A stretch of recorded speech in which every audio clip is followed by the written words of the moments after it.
এখন আমি বানাবো কারি পাতার বড়া। কারি পাতাগুলিকে আমি পরিষ্কার করে ধুয়ে নিয়েছি, আর এর মধ্যে আমি ভিজিয়ে রেখেছি খাসার চাল আর মসুর ডাল। এটাকে আমি পেস্ট করে নেব। আর লাগবে কয়েকটা কাঁচা লঙ্কা কুচানো, নুন, হলুদ। আমি আর এর মধ্যে বেশি কিছু দেব না, একদম সিম্পলভাবে বড়া বানিয়ে নেব। এটাই আমার কাছে ভালো লাগে। অনেক কিছু দিলে আমার ওটা টেস্ট, কারি পাতার গন্ধটা চলে যায় মনে হয়। আমি ডাল আর খাসার চালটা পেস্ট করে নিয়েছি, একদম মিহি পেস্ট করিনি, একটু দানা দানা করে পেস্ট করে নিয়েছি। এখন দিয়ে দেব একটু আন্দাজ মতো লবণ আর একটু হলুদ গুঁড়া আর একটু লঙ্কা গুঁড়া। বাইরে বৃষ্টি হচ্ছে, এরকম পকোড়া বানালে ভালোই লাগে। আর দিয়ে দেব কয়েকটা কাঁচা লঙ্কা।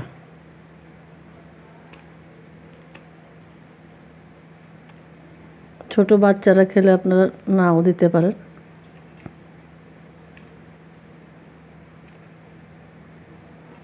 আমি এইভাবে 4-5টা কাঁচা লঙ্কা কেটে দেব।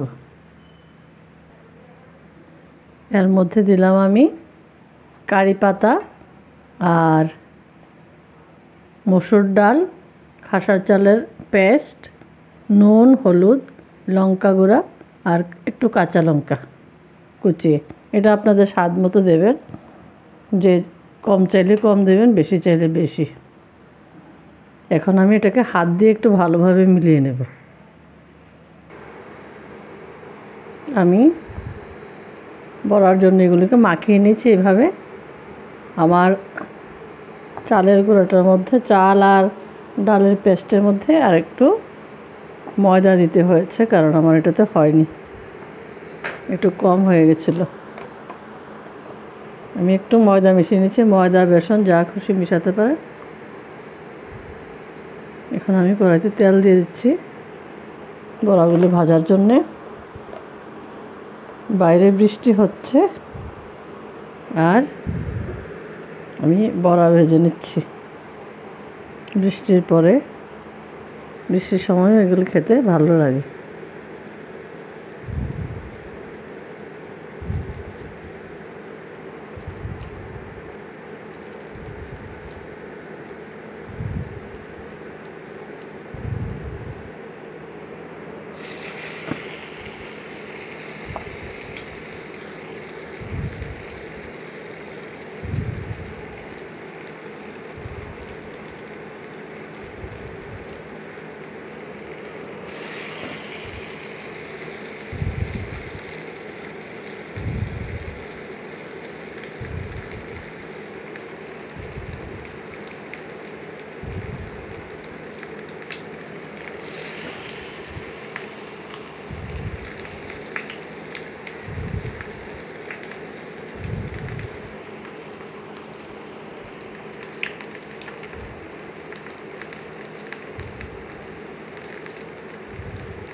চারটি বড়া করছি, আর সাথে দিয়ে দেব দুটো শুকনো লঙ্কা।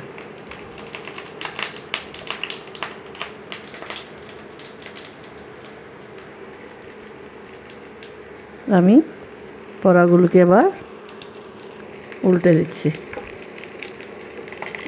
উল্টে পাল্টে একদম দোনো সাইড করে এপাশ ওপাশ ভেজে নিতে হবে, মুচমুচে করে। মুচমুচে আজকে হবে, কারণ এর মধ্যে মসুর ডাল আর চাল দেওয়া আছে,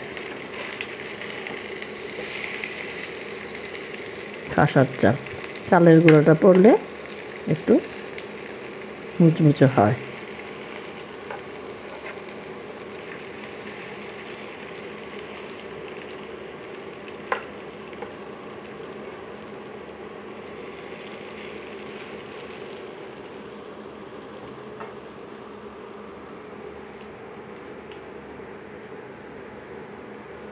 ভাজা হয়নি, এখন আমি ভেজে নিচ্ছি এরকমভাবে। একটু সময় লাগে ভাজতে হবে। আমার বড়াটা হয়ে গেছে। আমি এখন একটা চুলাটা বন্ধ করে দিয়ে তুলে নেব একটা বাসনে। ওই যে একদম মচমচ করে ভেজে নিয়েছি, সাথে লাল লঙ্কা ভাজা, শুকনো লঙ্কা ভাজা। আমার কারি পাতার পকোড়া রেডি। কারি পাতা, মসুর ডাল আর চালের গুঁড়া দিয়েছিলাম, মুচমুচে করে কারি পাতার পকোড়া। আমরা বলি কারি পাতার বড়া রেডি।